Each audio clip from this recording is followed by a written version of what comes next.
हम कभी भी किसी भी सिचुएशन को पूरी तरह से नहीं देखते हैं, किसी भी प्रॉब्लम को पूरी तरह से नहीं देखते हैं, बस उसके एक छोटे से फ्रेगमेंट को देखते हैं और उसके बेस पे अपने कुछ कंक्लूजन्स ड्रॉ कर लेते हैं, जिसकी वजह से जो सोल्यूशन है वो प्रॉपर्ली निकल नहीं पाता है। तो आज हम कोशिश करेंगे ये जो प्रॉब्लम है जिसको कोरोना वायरस कहते हैं, इसको पूरी तरह से देखने की, क्योंकि तभी हम इसका एक प्रॉपर सोल्यूशन निकाल सकते हैं। आज की डेट में अगर बात करी जाए इस प्रॉब्लम की, तो सिचुएशन ये है कि 80,000 से ऊपर केसेस हो गए हैं और नियर अबाउट 2,500 से ज़्यादा डेथ्स हो चुकी हैं। और जहां 10 दिन पहले तक सिर्फ 2,000 केसेस पर डे की एवरेज आ रही थी, आज की डेट में वो बढ़ करके 4,000 केसेस पर डे की एवरेज हो चुकी है। तो इससे हम क्या कंक्लूजन ड्रॉ करेंगे, हमारा जो माइंड है वो क्या कंक्लूजन ड्रॉ करेगा कि जो केसेस हैं वो बहुत तेजी से बढ़ रहे हैं। लेकिन क्या ये सच है? हाँ, ये सच है, इसमें कोई डाउट नहीं है, लेकिन ये कंप्लीट पिक्चर नहीं है। कंप्लीट पिक्चर क्या है, इसका एक दूसरा एस्पेक्ट भी है। वो ये है कि अगर 10 दिन पहले तक आप देखेंगे तो सिर्फ 10 लाख टेस्ट हुए थे, जिसकी वजह से 40,000 केसेस थे। तो एवरेज कितनी आई? 4%। आज की डेट में जो टेस्ट की एवरेज है वो बहुत ज्यादा बढ़ गई है। डेली के on an average 1 lakh test हो रहे हैं। तो पिछले 10 दिन में कितने टेस्ट हो गए? 10 लाख और हो गए, यानी कि टोटल 20 लाख टेस्ट हो गए। तो ये केसेस 40,000 से बढ़ करके 80,000 हो गए हैं, ऐसा हमें लग रहा है।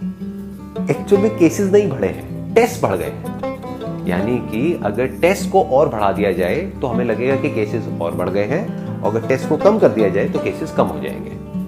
तो कहीं भी मीडिया में, न्यूज में, कहीं पर भी ये बात नहीं हो रही है कि कितने टेस्ट हो रहे हैं और उसके प्रोपोर्शन में कितने केसेस आ रहे हैं। हर जगह पे बात क्या हो रही है? केसेस बढ़ रहे हैं, केसेस बढ़ रहे हैं, केसेस बढ़ रहे हैं, जिससे हमें क्या लग रहा है कि वायरस फैल रहा है, कोरोना वायरस बढ़ रहा है, केसेस बढ़ रहे हैं। ना तो केसेस बढ़ रहे हैं, ना ये वायरस फैल रहा है, टेस्ट बढ़ रहे हैं। क्योंकि एक्चुअल में केसेस क्या है उसको तो अभी हमको कैलकुलेट करना पड़ेगा समझने के लिए कि कितने केसेस ऑलरेडी है इंडिया में।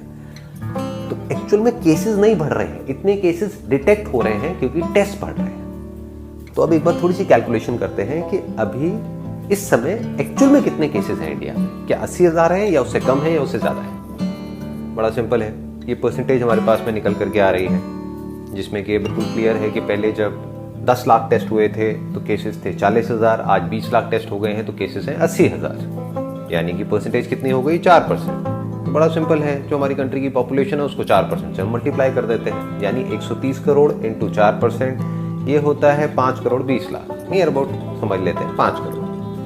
बट ये तरीका ठीक नहीं होगा, बिकॉज अभी भी इंडिया में बहुत सारी एरियाज ऐसे हैं जहाँ पर के बहुत ज़्यादा केसेस डिटेक्ट नहीं हुए हैं। जिस तरह से अभी कुछ दिन पहले गवर्नमेंट ने जोन्स में अलग अलग डिवाइड किया था, तो उससे हम एक आइडिया लगा सकते हैं। तो इसमें से 80% को हम हटा देते हैं, यानी कि जो रूरल एरियाज हैं उसको हटा देते हैं, सिर्फ अर्बन एरियाज की बात करते हैं। तो अगर 5 करोड़ में से हम 80% को हटा देते हैं, तो यानी 4 करोड़ हम हटा देते हैं उसमें से। तो आज की डेट में केसेस कितने निकल करके आ रहे हैं हमारे पास में? 1 crore. 1 crore cases on the most conservative side आज की डेट में इंडिया के अंदर है। और अब अगर हमने यहाँ तक कैलकुलेशन कर ली है तो ये बात भी समझने में हमको देर नहीं लगनी चाहिए कि अब इसको रोकने का कोई तरीका नहीं है। यानी कि अगर 1 करोड़ लोग जिनको या तो हो चुका है पास्ट में या अभी है, तो उसको आगे मल्टीप्लाई होने से हम नहीं रोक सकते हैं। यानी 1 करोड़ का 2 करोड़ भी होगा, 5 करोड़ भी होगा, 10 करोड़ भी होगा। एक एंगल से आप देखोगे, अगर बिना सिचुएशन को समझे तो आप क्या कहोगे? अरे ये तो बहुत बुरा है कि अब आने वाले टाइम में 10 करोड़ केसेस हो जाएंगे, 20 करोड़ हो जाएंगे। दूसरे एंगल से अगर आप समझने की कोशिश करोगे तो ये बहुत ही अच्छा है हमारी कंट्री के लिए, क्योंकि इससे आपको क्या समझ आ रहा है कि हम लोगों ने हर्ड इम्यूनिटी अचीव कर ली। क्यों? क्योंकि डेथ रेट बहुत कम है। इनफैक्ट अगर आप पूरे वर्ल्ड में देखोगे तो सबसे कम डेथ रेट इंडिया में है। तो ये हमारे लिए बुरा नहीं है, हमारे लिए अच्छा है, क्योंकि ये जो प्रॉब्लम है जिसको कोरोना वायरस बोलते हैं, इसका सिर्फ एक ही सोल्यूशन है, वो है हर्ड इम्यूनिटी, ना कि लॉकडाउन। क्योंकि लॉकडाउन आप कब तक कर सकते हो? घर में कब तक बैठे रहोगे? कभी तो बाहर निकलोगे, और जब बाहर निकलोगे तो वायरस तो वहीं का वहीं है, ये तो कहीं जाने वाला है नहीं।